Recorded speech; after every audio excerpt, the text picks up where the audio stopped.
Well, now, when you say credit or debt relief services, that's a little bit different from the lenders. If we're talking about the lenders, they want to work with you because they're going to make a tremendous amount of profit. If I charge you several 100% in interest, let's say I charge you 100% interest on that loan. At the end of the first year, if you haven't made any payments, the balance on the loan has doubled. This is a cash cow. Now, as far as credit or debt relief services, those are a different concept altogether. Generally, these outfits claim that they will negotiate with your creditors to reduce the interest rate, reduce the balance, make the paying off of it a reasonably easy thing to do. There are several problems with those services.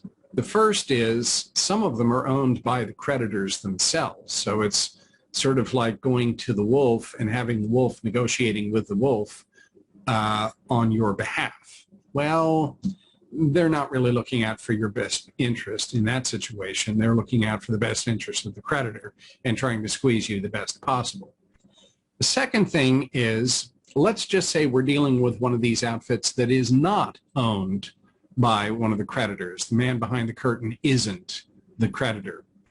Well, if you, on an individual basis, were to go to the creditor and ask to reduce the balance, reduce the interest rate, reduce the monthly payments, in essence, be given free money, what would the creditor do? Would it say, oh, yeah, we understand, we believe everything you said, sure, we're going to change things? Well, no, they're in the business of making money, not in the business of dispensing compassion. So they're going to want evidence that what you're saying really is the case.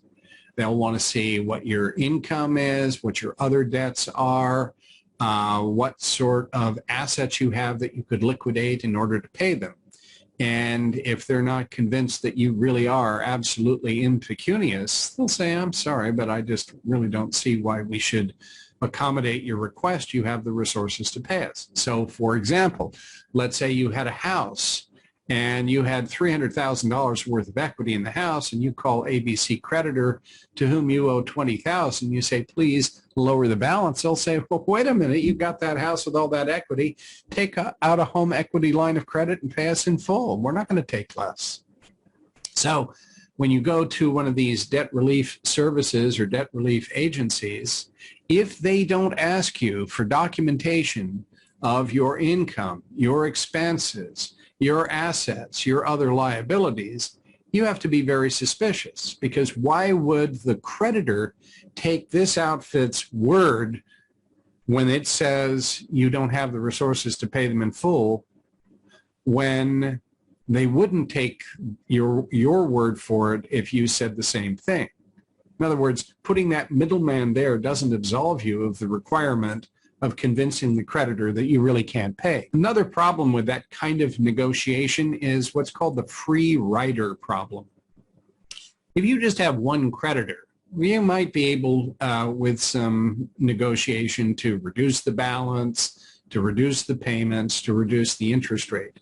But let's say you have 10 creditors. You contact creditor ABC, you say, hey, I'd like to reduce the balance. They're going to say, oh, no, you pay us in full, and they'll let the rest of the guys take the bath. So the free rider problem is really a problem. I'd say something on the order of 10% of our clients have been in those programs for maybe a year or so, and now they're facing lawsuits from the creditors who were supposedly being taken care of in that plan. Well, that tells you that there was something not very effective about the plan. So they'll come and see me. We have to list how much they've paid to any entity that they have retained to for help in dealing with creditors, and then we'll have paid more to that outfit than they would have had they just done a bankruptcy. So bankruptcy really is a much more powerful tool. First, depending on the facts, obviously, it can give you a clean sweep without paying creditors anything at all. Secondly, and this is perhaps more important, when you go into bankruptcy, you're filing a bankruptcy under federal law.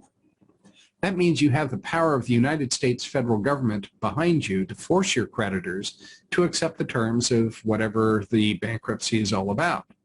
Well, the debt relief agencies don't have that kind of power behind them.